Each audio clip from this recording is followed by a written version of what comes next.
Zimbabwe's President Robert Mugabe has resigned, Parliament Speaker Jacob Mudenda has said.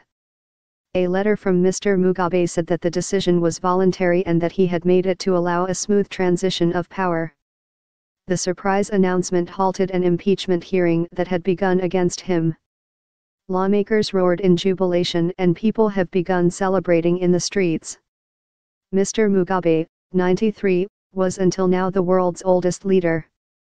He had previously refused to resign despite last week's military takeover and days of protests. The letter did not mention who would take over from Mr. Mugabe, who has been in power since independence in 1980. The constitution says it should be the current vice president, Felixilham Foko, a supporter of Grace Mugabe, Mr. Mugabe's wife. But many see it as likely that former Vice President Emmerson Mnangagwa, Grace Mugabe's chief rival and a man whose sacking earlier this month triggered the crisis, will be the next president. Mr. Mudenda said moves were underway to ensure a new leader could take over by late on Wednesday. UK Prime Minister Theresa May said Mr. Mugabe's resignation provides Zimbabwe with an opportunity to forge a new path free of the oppression that characterized his rule. She said that former colonial power Britain, as Zimbabwe's oldest friend, will do all it can to support free and fair elections and the rebuilding of the Zimbabwean economy. Opposition leader Morgan Tsvangirai told the BBC he hoped that Zimbabwe was on a new trajectory that would include free and fair elections. He said Mr. Mugabe should be allowed to go and rest for his last days. In other reaction, Robert Mugabe won elections during his 37 years in power, but over the past 15 years these were marred by violence against political opponents. He presided over a deepening economic crisis in Zimbabwe, where people are on average 15% poorer now than they were in 1980.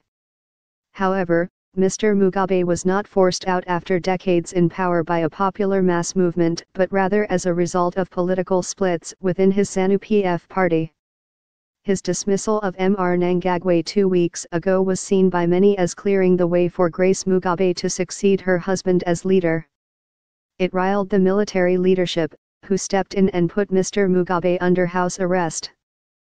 The leader of the influential Liberation War veterans, former allies of Mr. Mugabe, said after the army takeover that Mr. Mugabe was a dictator, who as he became old, surrendered his court to a gang of thieves around his wife. Yet despite huge demonstrations in the streets celebrating what seemed like his impending demise, Robert Mugabe had until now refused to step down. His decision to finally resign has sparked wild celebrations in the streets.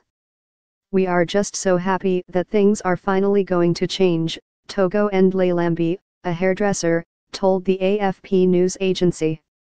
"I am the happiest person under the sun right now, because I always believed that Mugabe was going to step down in my lifetime and it has happened," human rights activist Linda Masarira told the BBC. "And now going forward it's time for the opposition to reorganize and ensure that we will have a government that cares for the people."